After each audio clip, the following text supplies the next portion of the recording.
I mean, You know, that's fine. we've spoken a lot. We talk about some of the most intimate, for lack of a better word, things that two humans can talk about philosophy and feelings and mindfulness and all of these things. And we were brought together as a potential business relationship. And as we've talked about before, as we kind of joke about, we never talk about Yeah. some of the things that usually humans talk about. And I don't know that much about you, Dean. Wow. I mean, dude, that's special for you to ask. I don't get a chance to share much, I other mean, than what comes around the edges. What are you where curious did about? where did you grow up? I mean, do you want to tell me about what kind of Yeah. household you grew up in Yeah, and how man. you got into your Well, industry? You know, give me the that's long story cool. short. No, that's cool, man. We'll start with that. So, my parents, they both transplanted out of Maryland into the San Francisco area, Burlingame, back in this, like, we'll say the 67, 68 ish. And they became employees for United Airlines, which had a hub out there. And I was born in 69 in Burlingame, and they both worked for United Airlines. Now, my dad was a character. I have to tell you, he's a lot like wearing the hat right now. I just felt like doing this, being the interviewee. And he would sneak off on free tickets that United would offer to go to Vegas and gamble on the weekends without my mom finding out. So when she figured it out, she got really upset by it. And his solution was they would move to Las Vegas. And this would solve all the problems, which just created even more problems. By the time I was 4, they divorced, which was, not great. I never really felt like I wasn't loved by my mother. I really felt like she loved me a lot. But it was kind of very abrupt. I was sat down on the couch one day and she said, I'm leaving. Your dad's not going to live with us anymore. And we're going to be fine as long as we're together, which probably was the worst codependent relationship that ever started on the face of the earth right then, because I just felt like if my mom was around me, everything was going to be fine. And she ended up remarrying. Great man, really good guy out of Arizona. Different philosophies and thought processes that I kind of felt. But I was raised in a Catholic traditional lifestyle. We went to church on the weekends. I went to CCD on Wednesdays, and there was catechism on Sundays, soccer, all the kind of stuff kids would do in Las Vegas. But we just didn't know Vegas was so small back then. We thought it was a big city, and obviously it was just nothing. And Vegas was filled with people that all had moved from somewhere else. So it was very interesting. Like, it was very transient in a lot of ways back then. And we found something that we could really depend on. We settled in. And I had a good schooling experience. Everything was great. We had a family unit, my mom and my stepfather and my sisters. And I went to high school like everybody else did and tried to play football and realized I wasn't physically built for sports in that manner. But, I always had that childish kind of way about it. And then I ended up working my way through my senior year, moving furniture to earn enough money to move up to Reno, basically following a girlfriend to go to college. And that was, I think, really where things in my life started like queuing in a lot. Girls. Yeah. So you said you had lived in Arizona so after you had gone to Vegas from Cali, right? No, my parents moved to Vegas from San Francisco Bay Area, but my stepfather was raised in Arizona. We never actually lived there. We Okay. spent a lot All of right. time in Arizona, though. We went to Phoenix probably once a year. He had family there. We had family that was in the Prescott Mountains out in that area. Back Right. in those days, I mean, like, this Phoenix wasn't even a city we're speaking about. We're talking about early 80s, before all the boom and the West Coast moved out. We were just a bunch of renegades out there running around in this crazy experience. And going to school in Reno probably didn't help my mindset much. I mean, like, we were all kind of raised and spoon-fed John Hughes movies in school. So all of us were living in like 16 candles in our mind. We all had to have the sports car, and we're raising the family, working in the job. In Vegas, it was a great provider. I ended up spending a ton of time investing myself in the casino and hotel events industry, and it grew into a great career there. Okay, I wait. So spent, let's back up. Sorry. So you graduated high school in Las Vegas, yeah, and then after high school, you decided to go to college in in Reno. Is Reno. that correct? Yeah, Because of a yeah. girl initially. Basically, yeah. I would have to admit that. I wouldn't Did tell you people back then. did you work when you were in high school in Vegas? I did. I was raised in one of these families. My stepfather was a hardworking person, and he believed in having a job by the time you were 15. So I was delivering newspapers when I was like 12, oh dark 30, and I was working in a grocery store at an Albertsons by the time I was 16. In Vegas. Yep, yep, living the And lifestyle. and so you were what did you say you were born in 1969, the year of Woodstock, 79. So yeah, 80s, John Hughes, Vegas. Yeah. growing up. So, but you weren't in any type of hospitality industry still at this point. No.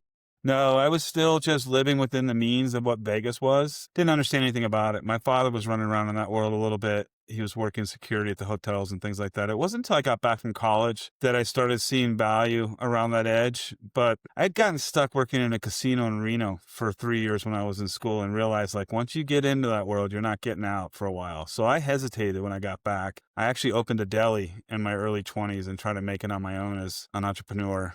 And before the 99-cent menus came out, that was tough, dude. But what did you decide that you wanted to go to college for? What did you major in? It was business. It Yeah.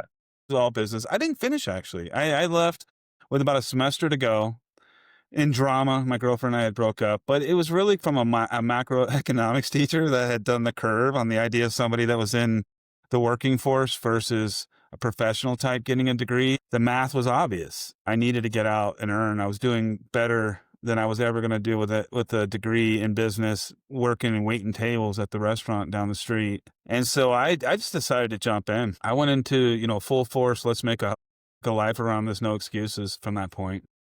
So 3.5 years through college, you're up in Reno and you decide to jump back to Las Vegas. Is that correct? Yep. Yep. And I fell into an old friendship that I had gone to high school with. A dear friend of mine, Elmer Senna. We hung out together and played a bunch of poker for about 30 years. It was great. And you were working in the restaurant industry at that point? Or you had Yeah. opened it? Yeah. Okay. Yeah, I was. I was actually juggling a couple jobs like Chili's and Red Lobster, I think it was back in those days. Yeah. Wearing the pins on the apron, the whole thing. And then, so in your travels in the restaurant, did you enjoy the restaurant industry or are you just doing it for money? Immensely. Immensely. I've never felt like I got to do what I wanted to do in the restaurant industry. Like there's a future for me to own a restaurant at some point in my life.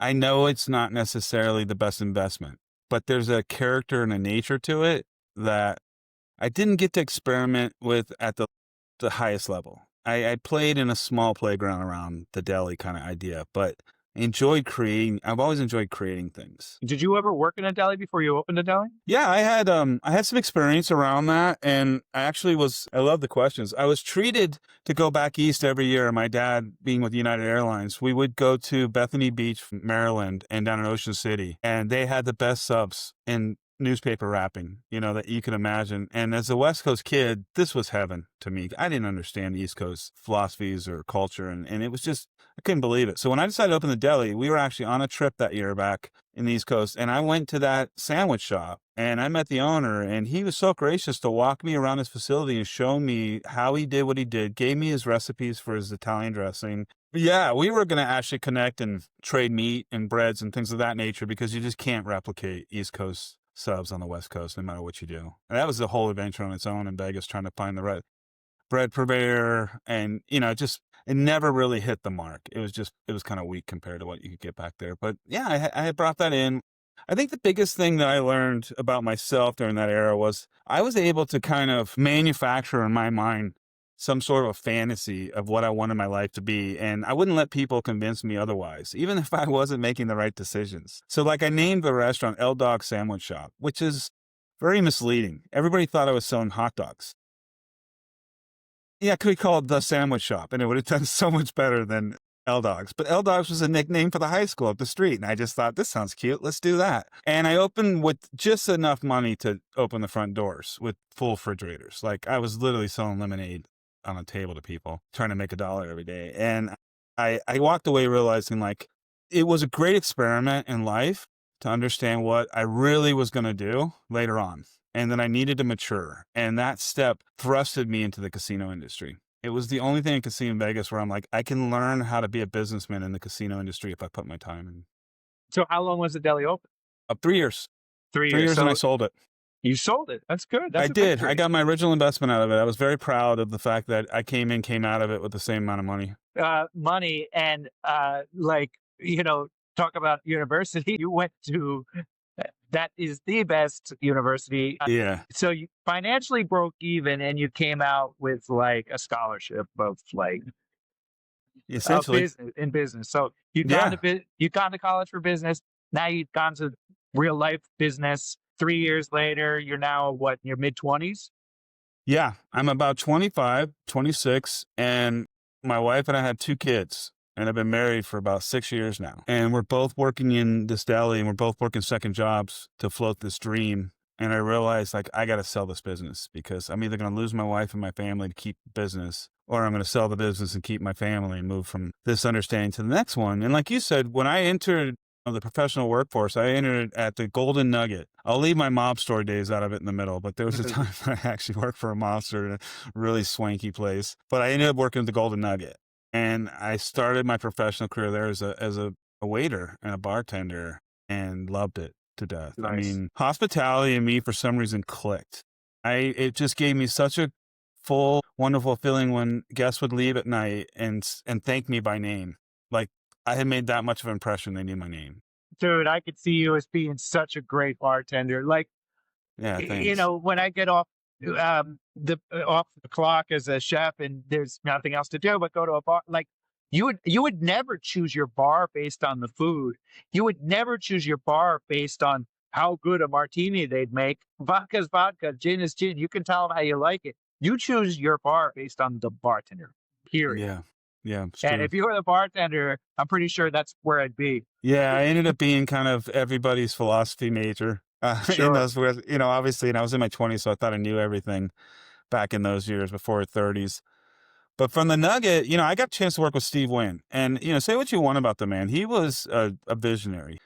He spoke in a way that we believed him and we followed him. And the Golden Nugget was like this amazing training ground where I got to be involved in all kinds of business aspect and had coaching around me in leadership that was able to help me through. So I was no longer this entrepreneurial businessman trying to run my own restaurant. I'm running a restaurant for a corporation that's actually teaching me the steps. And then I got into banquets, and that just So the whole you were idea. bartending and and waiting tables, and then they said, "All right." Like at some point, just you had parties, and you just found yourself involved in the parties. Is that what you mean? No, I had a mentor that was looking out for me. He was a catering director, and they had an opening in banquets, and I knew they made more money over there. They were collecting on the grat, and I'm like, I got to get out of this restaurant thing. It's not going to really take me. I could see the career path in a hotel. But if you went into food and beverage, you were looking at being the vice president or the director of food and beverage. Those pay scales aren't what you think they are necessarily. But if you went into banquets, oh my, you're in the tip grat. That could be an amazing thing. Back in those days, directors of catering were making substantial amounts of money in Las Vegas. It was more than a job and a career. It was literally a gift. So I followed that up through the ranks into the Mirage. Ended up at the Was that Mirage working. was it I followed banquets up through the ranks until I got to the Mirage. the salary or the tips or both that were good in that? What was Both. lucrative? Both. They would actually, back in those days, they didn't really understand where the tip grat was coming in at for some reason. I'm not sure what the accounting systems were like, but they would pay us essentially the same wages as an assistant manager in one of the restaurants that you would expect to be paid. And then we got a cut on the tip grat on tops. In Las Vegas, the way it used to work back then, it's changed a little bit now, but that gratuity that's placed on the check in banquets that they have to sign for had an 18% gratuity, and 14% went to the staff, and 4% was used for leadership or management within the ranks of banquets. And that's where we earned our additional income. But it was sometimes 2 times to 3 times what our base salary was by the end of the year. Wow, Yeah, it was a very lucrative time. And my wife was a high limit dealer, and so she did really well too. nice.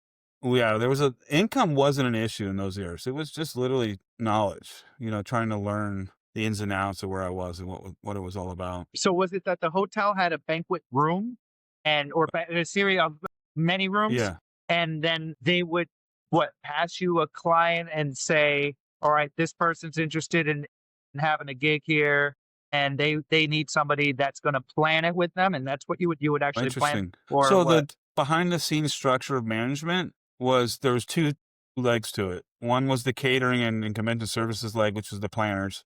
They would take in the information and put it on a document. They call it a banquet event and then they would filter it down to an operational team. And that was the banquet services team that I was a part of. We were the operational team. We were overseeing the kitchen, the servers, the setup individuals, she's the post office, the printing, whatever was necessary. The planning stages would be in those days, it was funny, it would be like 6 months or so. And then outside of that, we would be given the event orders and the instruction of what the client and the hotel had planned, and then we were to execute it from their instructions. So you just instinctually, I don't even know if you realized what you were doing, but you just climbed the ladder quickly. Yeah, I was following money in the beginning.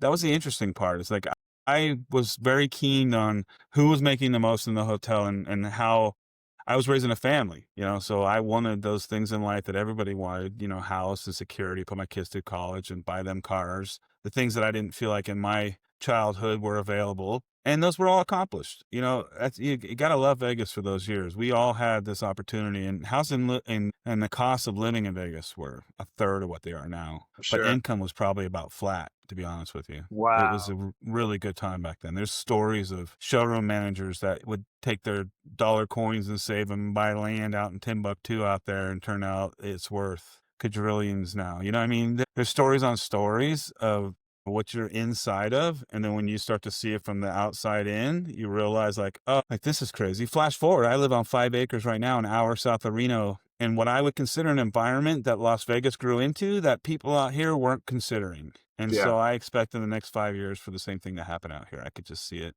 Everybody take note. Yeah, no doubt.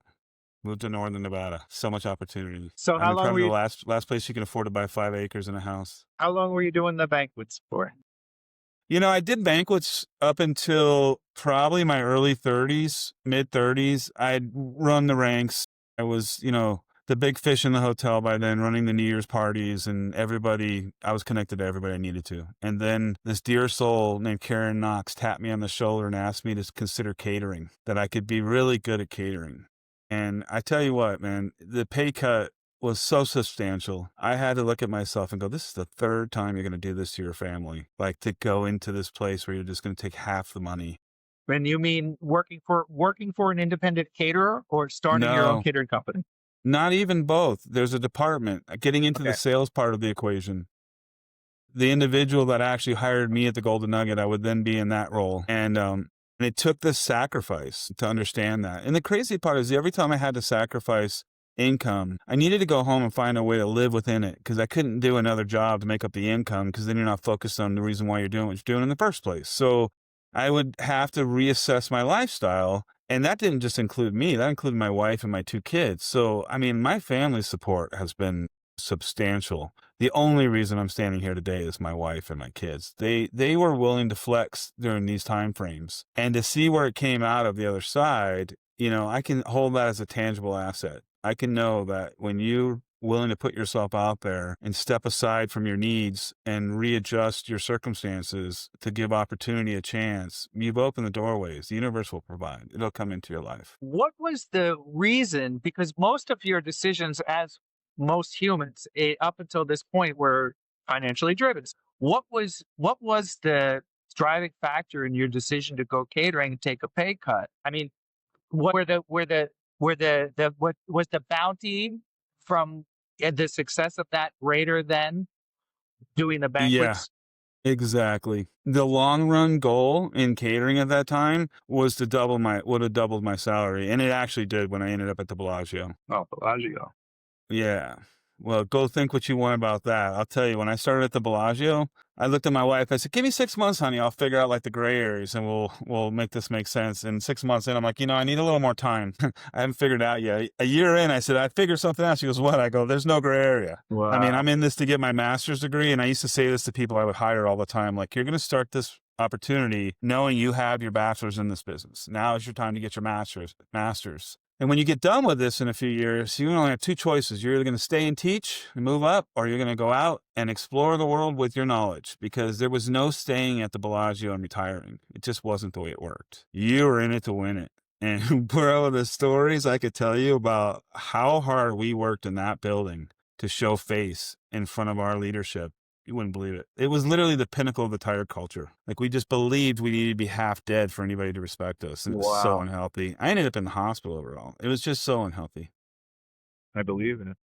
But we did magical, amazing things. Right. So you had two choices: either keep doing better than you did the last gig, or last year, or the last month, or the last quarter, or burn out. Yeah. And we were proverbially in the staircase, this ladder of growth. And, it was everything that, we had been conditioned as a child to be in, that somebody's going to win and people are going to lose.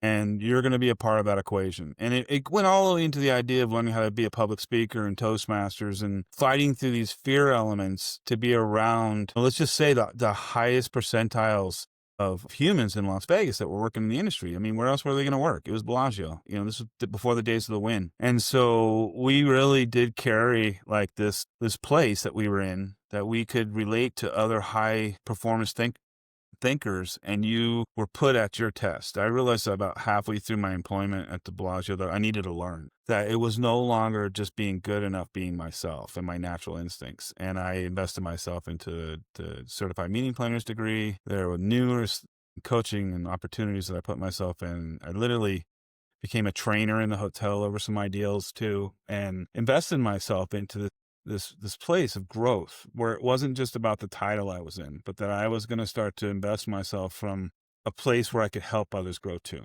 And were like these classes, these were programs within the Bellagio that you would do like outside of the job that you were currently in? Oh yeah. Yeah. That's the crazy part is when you're in leadership, You're driven. people can relate to this, 3/4 of your day's work is essentially processes and procedures that the company needs to have put forward. Your actual in and out effort that you put forth in like your daily restaurant circumstance versus, it gets ridiculous. At some point, you don't even feel like you're in the hospitality events industry anymore. You're in like the training HR department. It's very interesting.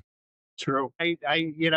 So there are times exactly where all I want to do is if people don't realize how much I would love to hop back there and do the dishes for it. I'm not saying I want to do it every day, but there's something very cathartic about, Yeah. I when doing that kind of stuff. I was a painter, I was a dishwasher, I've worked in factories, and when you're in it, you're like, boy, I could be doing something so much better with my, and then you're doing that thing that's so much better, and you're like, boy, I miss, you know, painting Isn't a that the wall with a truth? roller. Isn't that the Yeah. truth? I mean, Oh one of yeah. the subjects I've been bringing up a lot on the podcast and with friends and peers is like the idea of like, is there ever a place you get to where you're there? Or is it really just about accepting the fact that life is about growth and learning is a part of that? And for me, I've come to realize like anxiety is only built around the idea you haven't given yourself time to learn it. And when you can trust that you can learn and you give yourself the time and you put the effort into doing it, the other side of that is the green grass with the beautiful glaze on it, from the rain. It's essentially this ideal behind putting forth this expectations in life that you expect to happen. And I started seeing repetitions.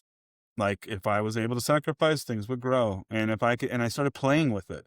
And now I'm in a place of life like a college kid again. And my kids are grown. They're amazing. My wife supports our lifestyle tremendously. And I am doing the dishes again. I'm out here really working in it with my clients and figuring out the best solutions in their life, but I'm not trying to be the whole equation. I'm essentially doing the job that's, there for value, being the bartender in this scenario, whatever it is, and then enjoying the life around me too and investing in that. And I don't see monetary goals as the pinpoint when I'm trying to throw the dart at.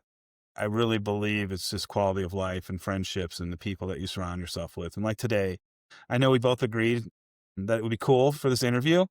And I think it is very cool. I'd like to continue this conversation later as we grow.